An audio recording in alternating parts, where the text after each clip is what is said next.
Chapter 11 Advancing to Warrior, Rank. You are listening at novelfull.audio. The girl with ruby eyes said politely, "Sorry about my sister. She has grudges against humans because one of them had sealed us here for thousands of years. I'm Ayumi and this is my sister Hanako. No problem. I can understand how you guys would be feeling about being trapped here. So tell me how I can release you too." He went directly to the point. "If you can break these chains or the pillars, then we will be released from our imprisonment," Ayumi said as a yearning for freedom glinted in her ruby eyes. "Big sister Shuero, can you do something about it?" He gazed at the black-haired beauty beside him who nodded with a sweet smile. She summoned the transparent white sword from her spatial ring that Shuero had kept away earlier while crossing the bridge. She moved towards the target and slashed at it. The blade crashed with the pillars as sparks flew in the air making a clanking sound.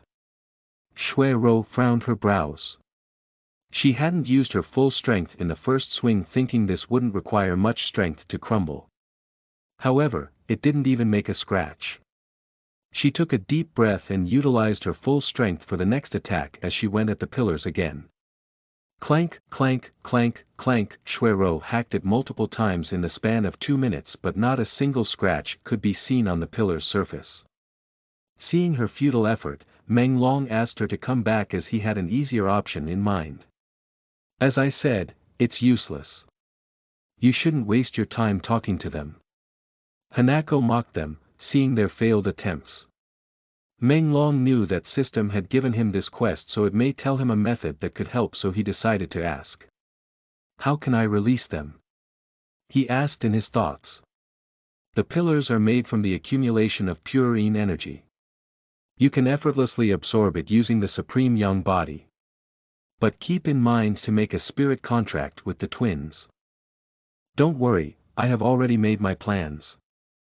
I have another way to release you too, but what will I get in return?" Meng Long asked with a decisive glint in his eyes. "I won't believe you humans and your false bragging." Hanako snorted in annoyance. His heart sank hearing her reply, but he had another plan under his sleeve. As he was thinking to use another method, Ayumi's voice interrupted him and spoke with a coquettish tone, "I'll serve you with my body if you helped us release from this confinement." Shuero narrowed her eyes hearing the imprisoned spirit with brown hair say such an outrageous thing to her. Meng Long. Cough, cough, "You misunderstood my intention, young lady. I need you both to sign a spirit contract with me," he said with a nonchalant voice, clearing the misunderstanding. "Her offer isn't bad, but I need to focus on contracting them first as my spirit. Getting their loyalty and a devoted heart would be better in long term." Meng Long had his own plans and thought of the big picture. "In this life, I'm never going to believe the venomous humans," Hanako said in a bitter voice and turned him down immediately. His brows furrowed, but he was getting used to this cold vixen. Meng Long moved his eyes to the one that was easier to talk. "I would sign a spirit contract with you, but what's the guarantee you would be able to release us?" Ayumi asked with a questioning tone to probe him. "I'll release you two first, but before that, I'll make you swear using a glyph to sign a spirit contract if I succeed in my attempt to free you." His voice was flickering with a confidence that assured them they could believe him. "Okay. We will do it." She agreed immediately.